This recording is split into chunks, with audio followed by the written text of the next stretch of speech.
फवारणी कसं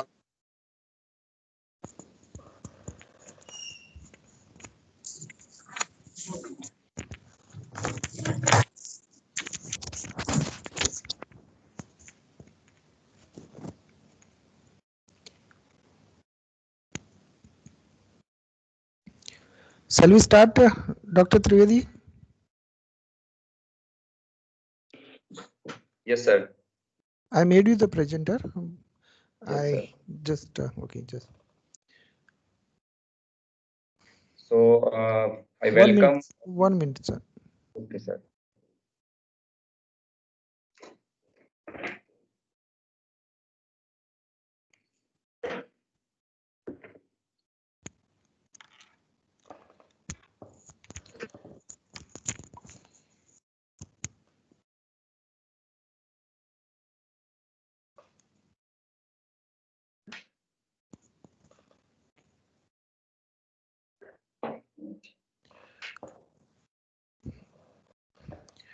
So I welcome you to this first session of this today, that is a technical session A2. In this technical session, we have 3 papers, paper ID 1, 76 and 98. And the session chair is Dr. Kiran Trivedi, professor of Vishwakarma Government Engineering College, Ahmedabad. And I hand over the session to Dr. Trivedi to take over this thing. I request all the speaker to complete their presentation in 6 to 7 minutes, and then we have a 3 minutes of question and answer session. Dr. Trivedi, you may start now. Thank you very much. Thank you, sir. Thank you, Dr. Patel, sir. I welcome all the paper presenters, Mr. Dharmesh Patel, Kumkodi M, Arun Aru, and Mr. Anand, and Mr. Amir Abdul Rahman and Angel Arun Jyoti to the 2020 Second International Conference on Soft Computing and its Engineering Application. First of all, I congratulate all of you that your papers have been accepted and you are ready to present them now. So we will start with the presentation of the Mr. Dharmesh Patel. First of all, it is the paper based on the. So can you share that name? Yes, sir. I'm making him a presenter. Okay. So Mr. Dharmesh Patel, please start your presentation.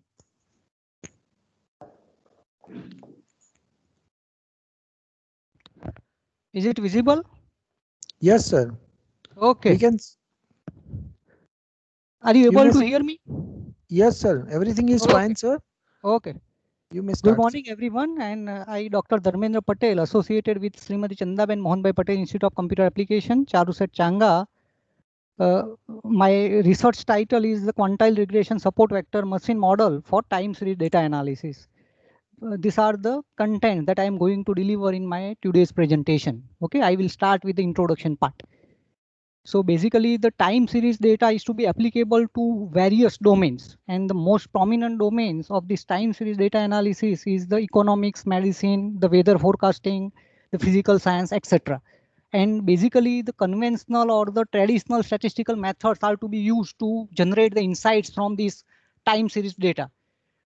The main important thing about these conventional or the statistical methods are that they are very simple and effective models, and they are very easy to implement. But ultimately, they are suffer from several critical limitations. And the main limitation is that it is sensitive towards the outlier. So the main aim of my proposed research is to design a model that deals with the outlier effectively. So for that, I did the 2 kinds of literature survey. The first one is about the time series models, and the second one is about the outlier detection models. So I will start with the gist of my literature survey. So basically, there are several statistical models that provides very prominent results in this time series data analysis. Okay, and the most fundamental model is the least square regression model. After that, the another model was introduced, that is the ARIMA model, that is autoregressive integrated moving average, and they are very prevalent model for the time series data analysis, and they provided very good results as far as the time series data analysis is to be concerned. There are several variations exist in this ARIMA model, and the most important variation is the S-ARIMA. And this model also gave very prominent result in the time series data analysis part. But ultimately, all these models are based on the certain kinds of the assumptions. Okay, the data required is a linear as well as the data that is required in the normally distribution manner. So to overcome this limitation, the next category of models were introduced, and that is to be known as the stochastic models. But the main limitation of the stochastic model is that they are very complex to implement. They handles the limitations very effectively, but ultimately the complexity is to be there. So the several machine learning approach have been started to address this kind of problems. Okay, and the ANN, artificial neural networks, play a very important roles. There are several variations exist for the neural networks to address these kinds of problems related to the statistical and the traditional model of the time series data analysis. But if you look at that, the ANN based model also have several constraints. Okay, the appropriate network structure is to be required, and it is to be based on the trial and error kind of things. Okay, sometimes the mysterious performance of the networks creates a problem in the accuracy of the results, and usually it requires more data to train the model fitting, and the computational it is to be complex. So as a option of this ANN, the another important machine learning criteria was introduced, and that is known as the SVM. SVM is always the unique because it is to be based on the quadratic optimization kind of concepts. So as far as the computational part is to be concerned, ultimately it is to be based on the quadratic optimization. So it is easy in the comparison of the ANN. So this is about the time series data analysis model. However, now I will discuss about the several outlier detection models. So basically there are the 5 main models in these categories. Okay, the first one is the visualization techniques. Another one is the proximity based techniques. The third one is the parametric model. The fourth one is the SVM model, and the fifth one is the statistical model. So as far as the visualization technique is concerned, they provide or they detect the outlier in very effective manner. But ultimately, what is the significance of the outlier that cannot be determined with the help of a visualization technique. So the next category of models was introduced, that is known as the proximity based techniques. So basically the proximity based techniques are to be based on the distance matrix. Okay, they use the distance, and based on that thing they try to identify the outlier in the data set. Okay, the proximity based techniques are very simple and effective because it is based on the Euclidean distance kind of things. However, the runtime complexity, that is to be the proportionate to the size of data. So it is not suitable for the large volume of data. And if you look at the current era is of a big data. So this kind of model is not to be appropriate in this modern context. So the next category models was introduced, and that is known as the parametric model. So basically the parametric models are very good, but ultimately it is not a generalized model. It is a specific models that can be implemented for the only the specific applications, because it required the estimation of the parameters. So we have another options with us, that is the SVM. So SVM derives the unique separating the hyperplane, and that clearly separate the two classes. So with the help of the SVM, we can bifurcate our data into the clear classes, and we are able to identify the outlier in very effective manner. Another means is about the statistical model. And in the statistical model, we have the one model, that is the G-score model. That is very well-known model for determining the outlier. But the main limitation is that the outlier labeling for the small data set is not appropriate in this context. So another important model is to be there, that is the quantile regression model, that provides the outlier detection by establishing the different kinds of the quantiles, and it is very easy to implement. So based on my literature survey, I have decided to provide one model that is to be based on the SVM and the quantile regression. So I come out with the new model, that is the QRSVM model. that is the quantile regression support vector machine model. So basically my model is to be derived from the simple list linear regression model. If you look at the first equation, that is of linear regression equation. Okay, the y is what? That is my dependent variable. The x is my independent variable. A is my intercept. The b is the slope, and the epsilon means the error is to be there. But ultimately what happened? This model is to be based on the certain kinds of assumptions, and it assumed that the error term is the same across all independent variable x. Okay, and also in the conditional variable y upon x is to be a require a constant variation sigma square. So ultimately this model is based on the assumptions. The first equation is to be based on the assumption, so it is not useful in a generalized context. So the certain kinds of modification is to be done. Okay, and the proposed research come out with the certain kinds of unknown parameter, that is R. Okay, and the Euler's constant is to be used in this equation. So there is no compromise in the result is to be done. But ultimately what happened here? Okay, it is to be based on the centralized tendency. The equation number 2 is to be based on the centralized tendency. So that is not effective for the outlier detection. So the third equation is to be derived. Okay, and that is the quantile regression equation. Okay, where we are able to determine the quantile, the different quantile, and based on the quantile value, we can determine okay, the particular data is to be useful in this particular context or not. Okay, and by refining the third equation, we come out with the fourth equation.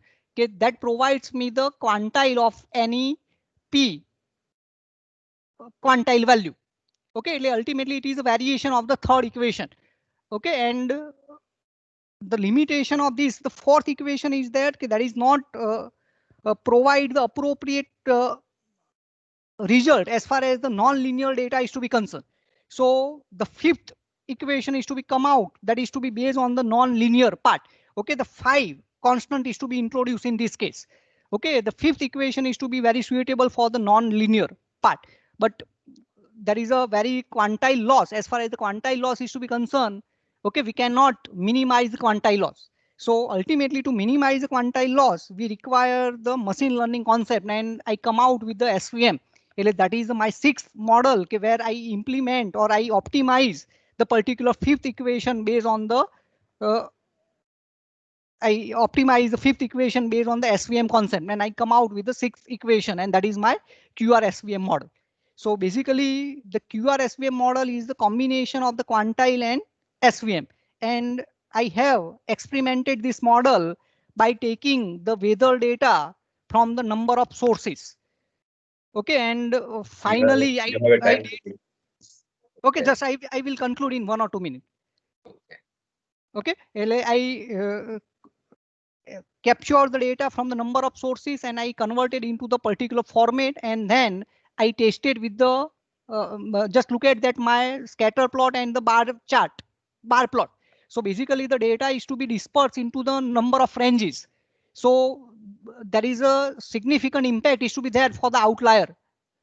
Okay, and if we look at the least square results, ultimately we are getting only the one results, and we are not able to identify whether the outlier exists in the particular model or not, or exists into the particular data set or not.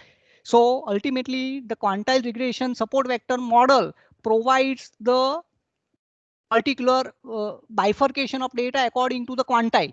So these are the 18 standard quantiles are there, and their appropriate results are there.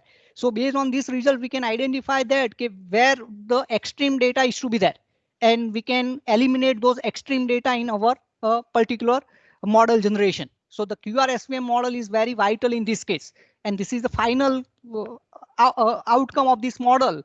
Okay, if you look at the red lines, so the red lines is only depicts the model is to be best suited for only the central values. All the statistical model that I have discussed, they are very good whenever the data is to be reside into the particular red lines. But if you look at the brown shadow, actual this is your data, and the data is not to be reside into only the boundary of these particular red lines. So all the statistical models are to be fail in that particular concept whenever the outlier is to be there. So my conclusion is that we require the one model that will handle this outlier very effectively, and the QRSVM model is applicable for all scenario because it is to be applicable for linear data as well as the non-linear data and the data not perfectly linearly separable. So this is my conclusion. If you have any question, please. Thank you so much, Mr. Patel, for a very interesting presentation and a new method about QRSVM model. I have a few things to discuss with you regarding initially the model, which type of data it supports. Actually, the first important thing is that does it for every kind of data what you have, because we have different. Ultimately, for outlier, it can support all kind of data, but I have experimented with the time series data. No, my question is that, you can find out the outliers in terms of some sort of data only. Say, for example, when you know the boundaries, you might have a kind of outliers detection, but when you don't know that what sort of data will appear. Say, for example, there are some continuous data by which you can at least identify the boundaries. Say, for example, the temperature. For temperature, it may be on Earth specifically, it may be minus 70 to maximum, say, for example, 60 degree or something like that.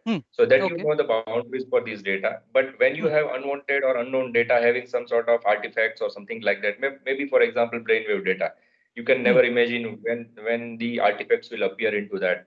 And another thing is about when you have moving data, that is what I wanted to actually discuss with you, is that moving data is always a difficult part to handle in any sort of data set. True. So in that sense, what are your views for that? Ultimately, I have not checked for the moving data, but I have checked for the linearly as well as non-linearly data, and that provides very good result in this context. Okay. So right now, the conclusion which you had made is that model is actually does not require normalized data. So yes. What does that mean exactly? Ultimately, what happened in the statistical model? Ultimately, you require the normal data. There is to be in the particular span only. Okay, but what happened in this model? If you have the number of data that provides the different kinds of quantiles, and based on that quantiles, you can eliminate the certain kinds of data in that particular context. Good.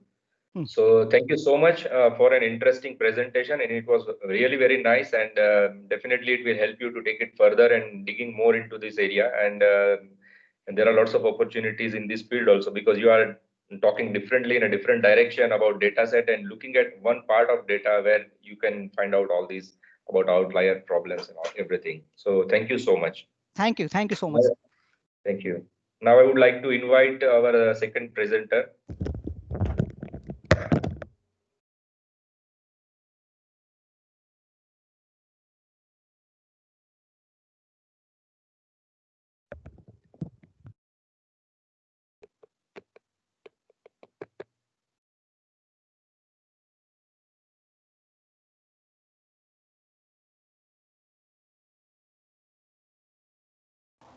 Hello everyone, can you hear me? Can you hear me? Please. Yes. Sure. I will share my presentation now.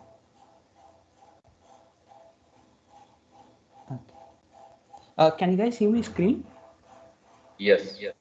Okay, sure. So I welcome you all to my presentation on my paper, Transfer Learning Based Image Tagging Using Word Embedding Technique for Image Retrieval Application. So I'm Anand here, and I'm going to be your presenter to walk you through what we did basically. So let me kick off things. From which institution you belong to? SRM IST. Okay, good. Please make it full screen. Okay, sure.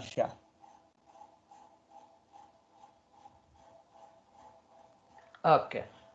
So let me kick off things by starting with what exactly image tagging is. So basically, image tagging is the process of assigning keywords or labels to an image.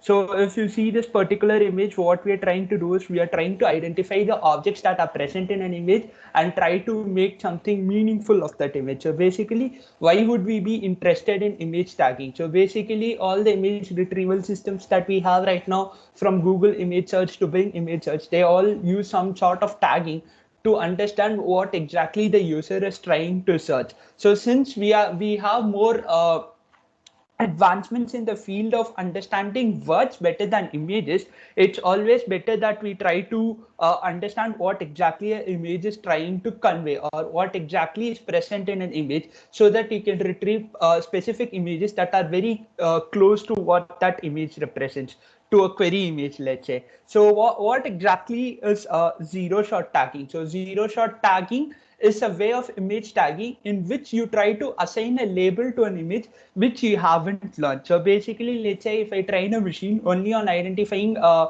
people or objects in an image, if I try to give an image, if it can predict that it is, if it can assign tags that are out of the scope of the, let's say, the objects or persons, if it says that there are clouds present in an image, that is an example of zero shot tagging. So that is our main idea. The main idea is that we should perform zero shot tagging because we do not have a lot of data sets that have, let's say, everything labeled. So it becomes essential that we try to do zero shot tagging. So let me jump into the issues of the current systems that we already have. So basically, all the existing systems utilize some sort of features that are extracted from an image. For example, histograms or color histograms or shift features, which are not super effective in modeling image contents, because as we've already seen with the advancements of deep learning neural networks, it is a proven fact that deep learning neural networks already do it better than are normally extracted features such as histogram. So they do not have proper way of modeling the images, so they do not perform very well when trying to tagging the images. So the next one is about what we're trying to do. That is zero shot tagging. So basically, all the neural networks or all the machine learning algorithms that we have, they can only tag images based on the data that we've already seen. So let's say I have a set of tags, and they can only label images to those, they can only assign the tags from those set to the images. But let's say if the image does not have anything within that tag, whatever we tag them has become useless. So we should perform some sort of zero shot tagging. So that is the main one. And the other major issue is that the time required to train the model to tag an image, because image is very feature rich, and if we try to train a neural net, we need probably a GPU, a better GPU, so that we can optimize the training part, and the time taken to train that model is very huge.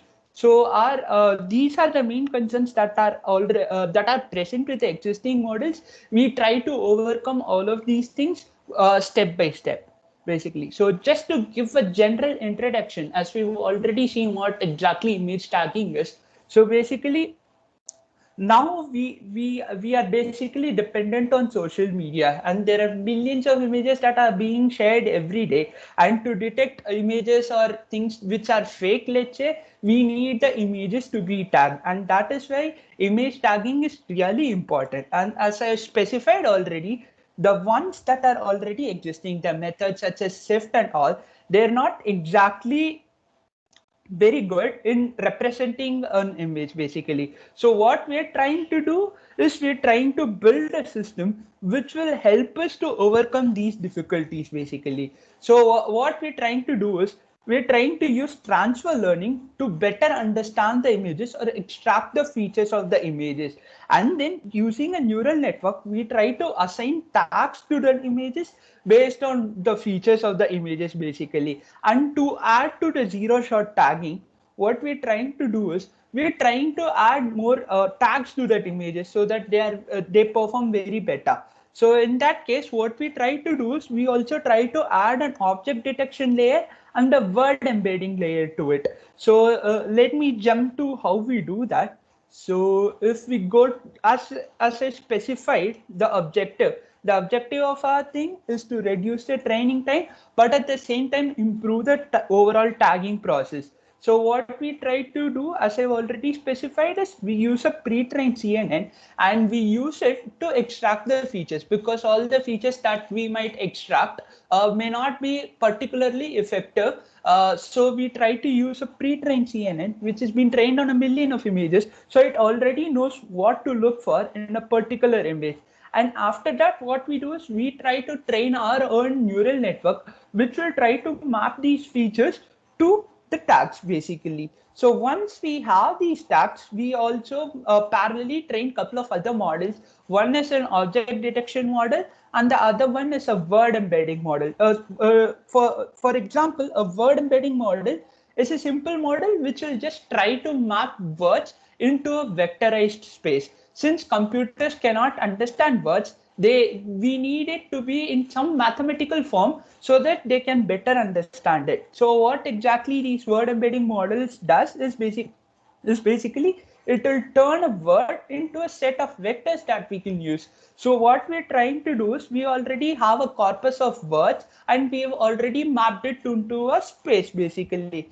Then what we do after our neural net predicts the tags for an image, we feed those tags into this word vector plane, which will give us the nearest synonymous tags. So let's say if I say a tree, a bark or a leaf would be more synonymous with it because a tree would have a bark or a leaf.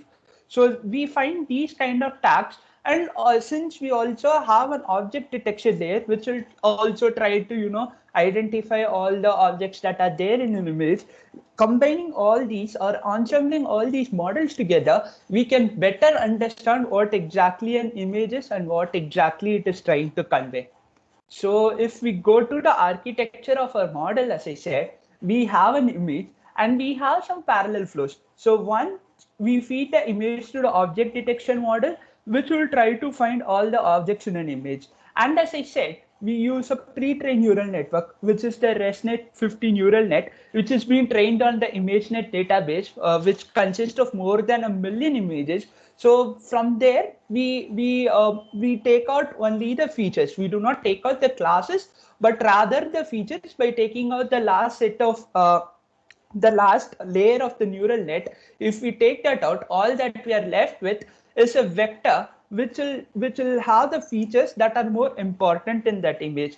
And with that, we use our own neural net and a set of training tags, which so that the neural net will learn to map the extracted features to the tags basically. And then we have the tags. So what we do, we use these tags, as I said, we map it onto a word vector plane, and we try to get the nearest tags that are there to that particular tag our neural net assigned. So combining all these things together, we are left with a set of tags which would specify the image, or which would, let's say, tag the image in a better way.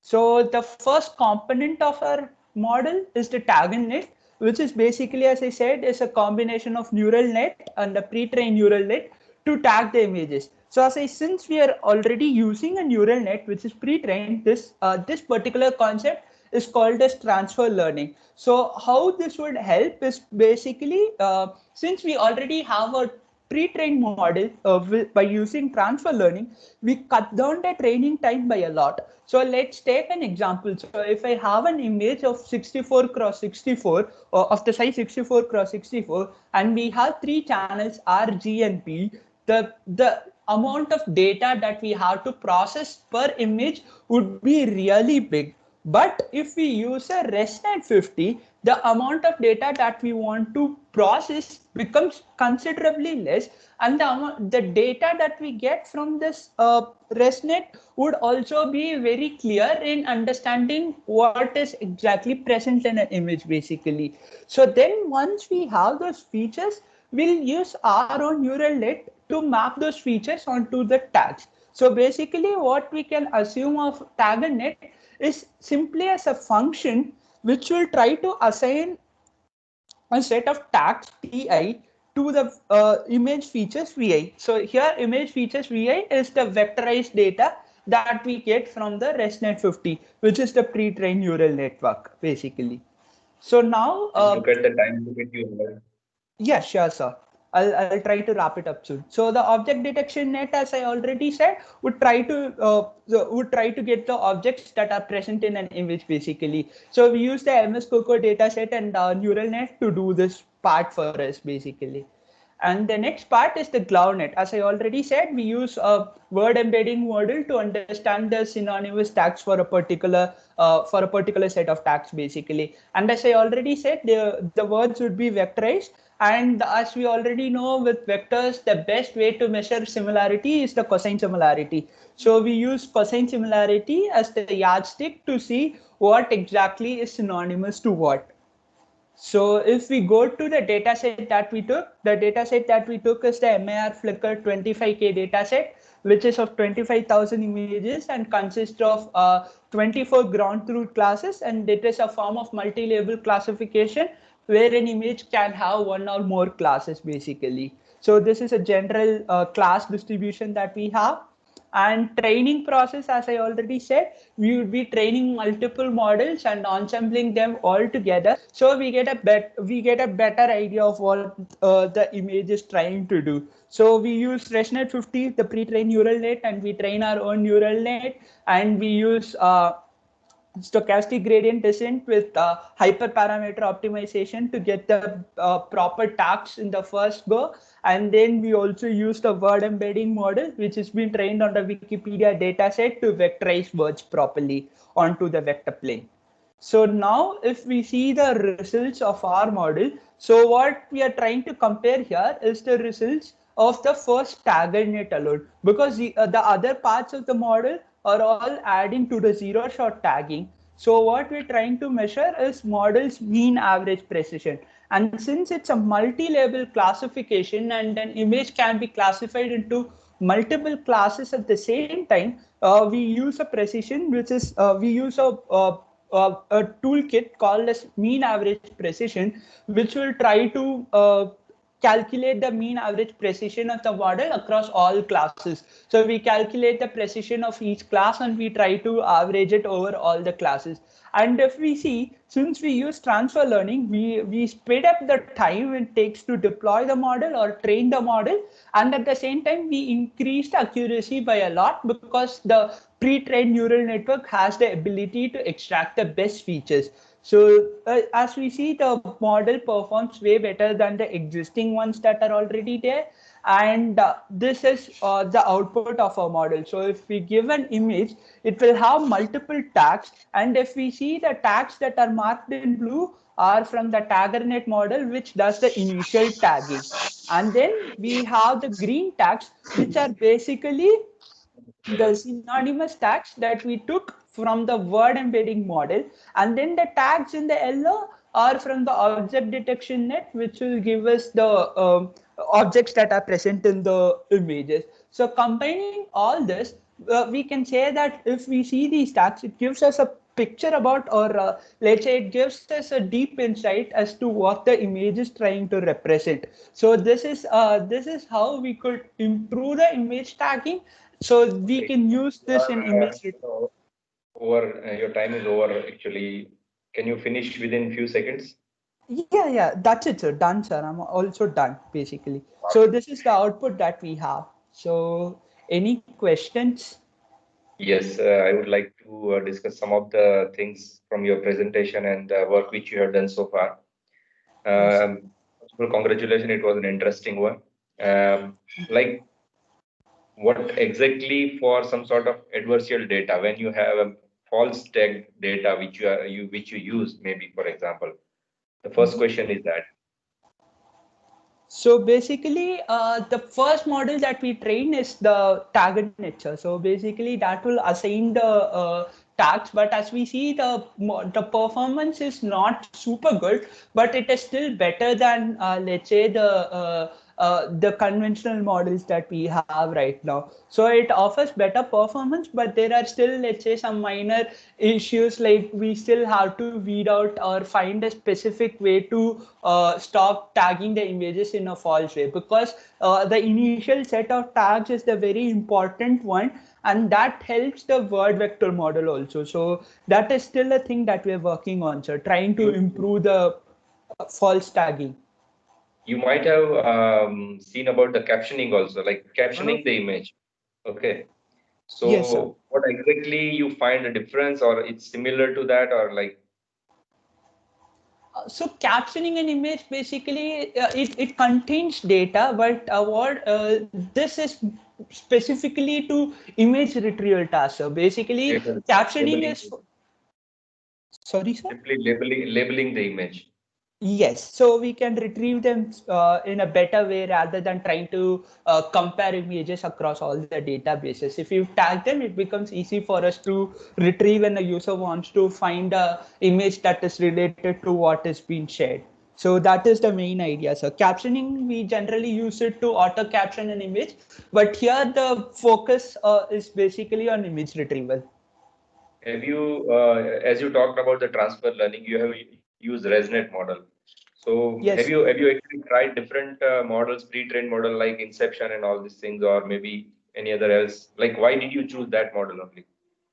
So I actually tried different versions of ResNet, sir. So there is ResNet v2 and ResNet v3, and we went with ResNet v3 because it was trained on an updated version of the data. So basically, the ImageNet database keeps on expanding, and the ResNet model version that we choose v3 offered better performance compared to the previous models, and it was also trained on a large variety of data so that we know that we can get some bias in the model. So that is why we chose ResNet v3, sir.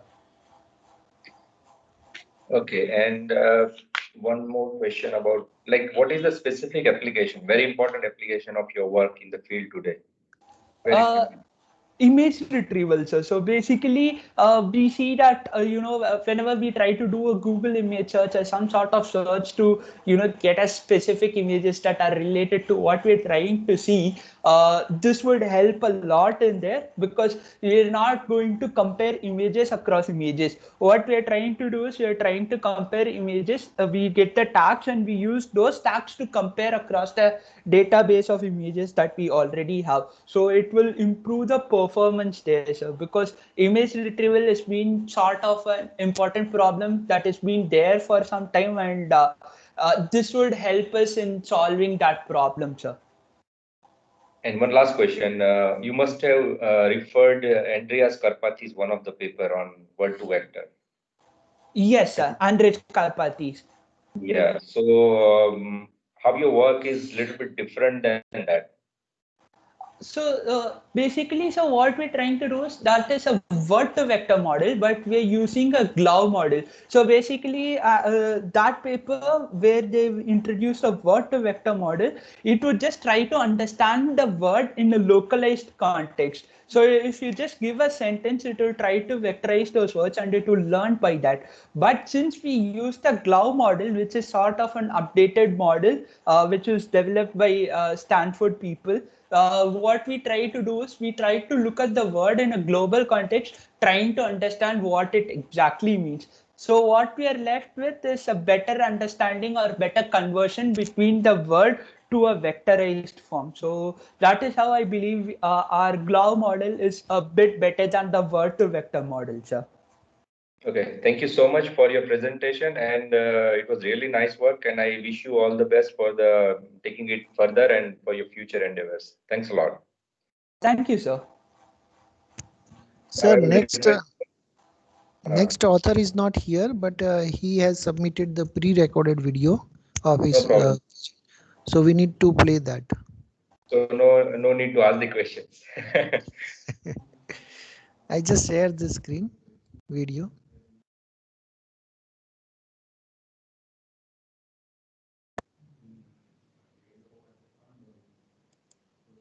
Hello everyone, my name is Amir. I'm a fourth year undergraduate student at BITS Villani Dubai campus. I major in electronics and communications engineering. First of all, I wanted to say thank you to the organizers of the conference for letting me present our paper titled Classification of Urban Sound 8K, a study using convolutional neural networks and multiple data augmentation techniques.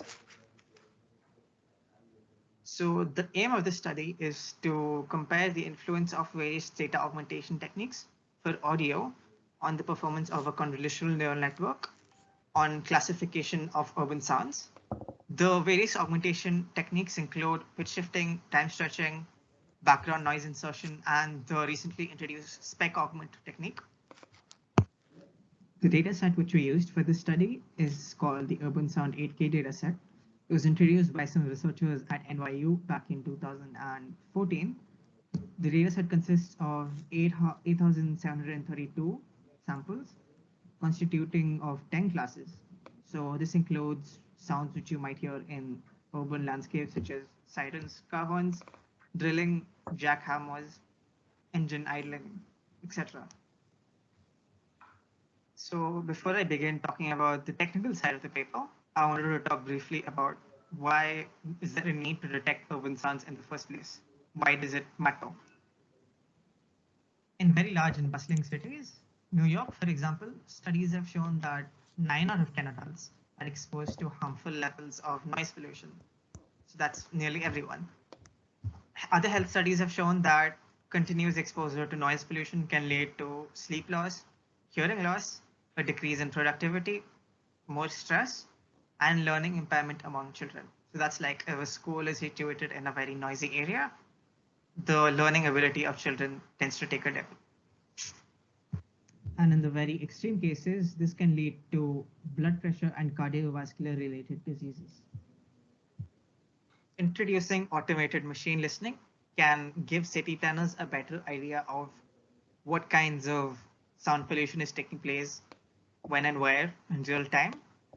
This will enable them to come up with better solutions that could potentially solve the problem.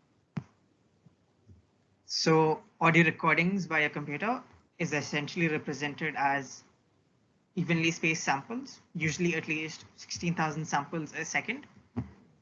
And what you record is the relative intensity of pressure at the microphone. Now, these are two recordings from the Urban Sound 8K dataset. As you can see, as you increase the time scale, the number of samples increases by a lot, reaching the order of millions. Now, it is very difficult for models to keep track of such large time dependencies. So you could say that the receptive field of neural networks is much less than the order of millions. So the human ear doesn't really listen to individual samples. So what I have here is a schematic of how the ear works.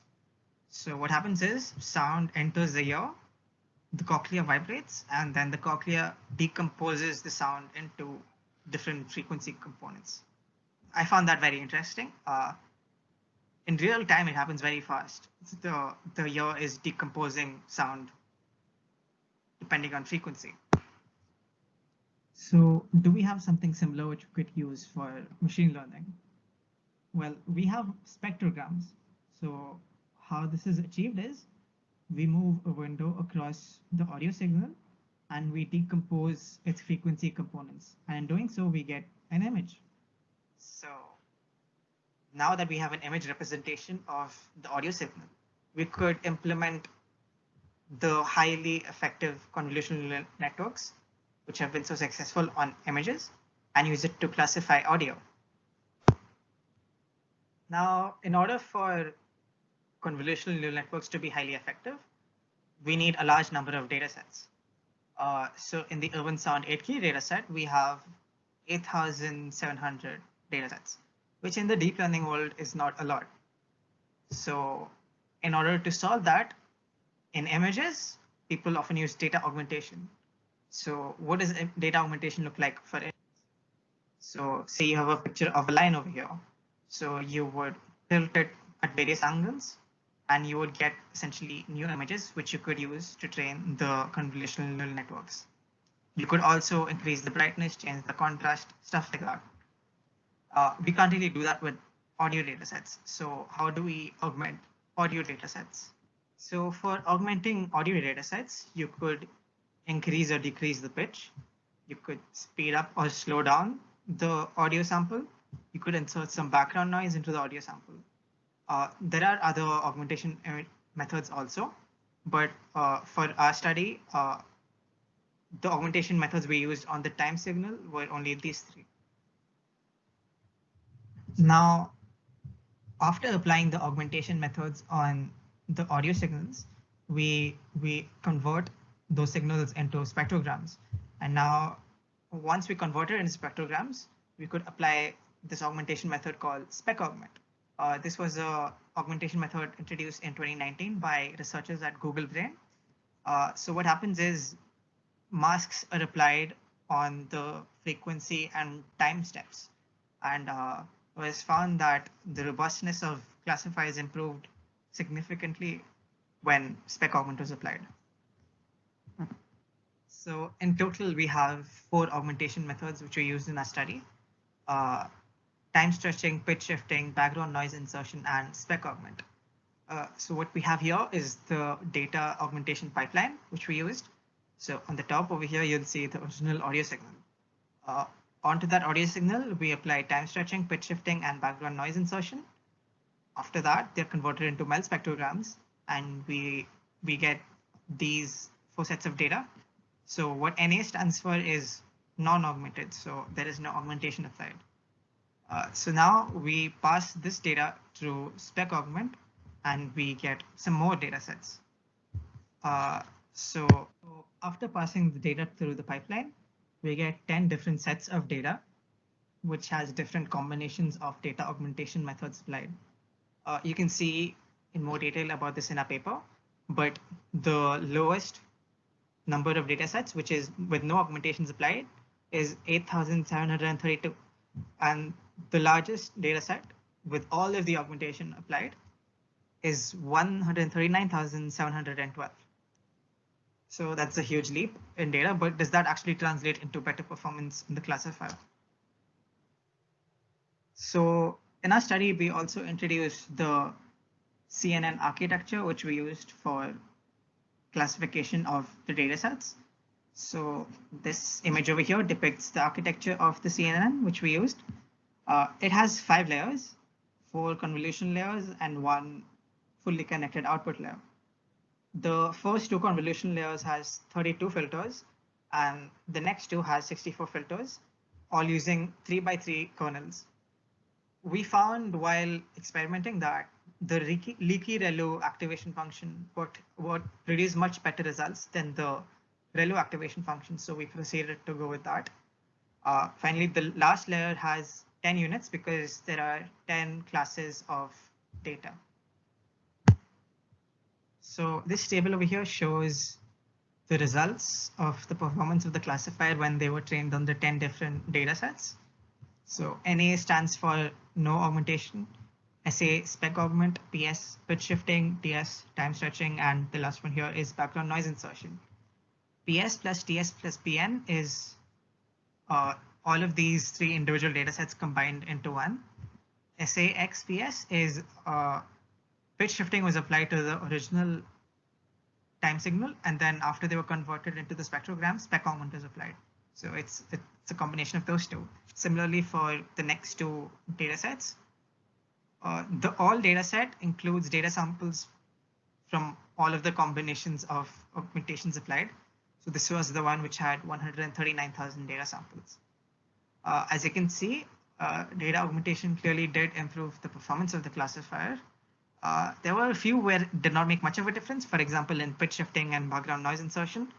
For background noise insertion, the performance actually went lower than the classifier trained on no augmentations applied. So the model which performed best was the model which was trained on data that had SpecAugment and time stretching applied. So the original model had 76.9% accuracy, and the SA-XTS model had 79.2% accuracy. Something else that's interesting is the classifier which was trained on the all data set did not have the highest accuracy. So that means having the largest amount of data sets did not translate into having the best performing classifier. So this diagram here shows a box plot of which shows the performance of the classifier when it was trained on the NA data set and on the SA-XTS data set. So when the box plot covers a smaller area, it indicates that the classifier is more robust. And also if it is higher up, it means it's performing better. So clearly you can see that the SA-XTS model covers a smaller area and is slightly higher than the NAA model. Now, finally, in this diagram, this center line over here represents the performance of the classifier trained on the original non-augmented data set. These colored bars represent the classifiers trained on the augmented data sets. So what this diagram tries to show is how the augmented models performed relative to the non-augmented model for each of the 10 classes. So as you can see, for certain classes, it did improve the performance of the classifier, such as for engine idling, it was highly effective in improving the accuracy of that classifier. However, for certain other classes, such as air conditioner or jackhammer, for instance, it turns out that the accuracy for these classes actually decreased. So maybe this indicates that class-wise data augmentation may improve the accuracy of the classifier. So that's it for our presentation. Thank you very much for taking the time to listen and to bear with me. If you have any questions or if you disagree with something in our study, please feel free to contact me. Thank you, everyone. Have a great day. Thank you so much for an interesting presentation on the audio related data creation and analysis of those things. So, Dr. KK Patel, now, is there anything required from my side?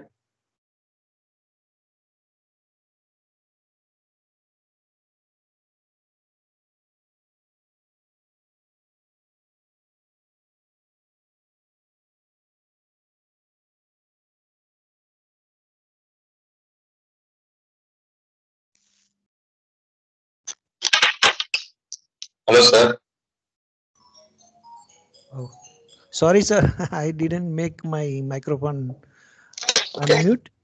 So there is nothing to now more. And I'm really thankful to you to spare your valuable time for IC Softcom. So on behalf of Technical Program Committee and Charotar University of Science and Technology, I'm really we are very thankful to you, sir. Thank you very much, sir. Thank you so much. Bye, sir. Thank Have you. a nice Bye-bye. day. Bye-bye. All the participants are requested to join the next meeting, that is the technical session B2. Thank you very much for attending this session.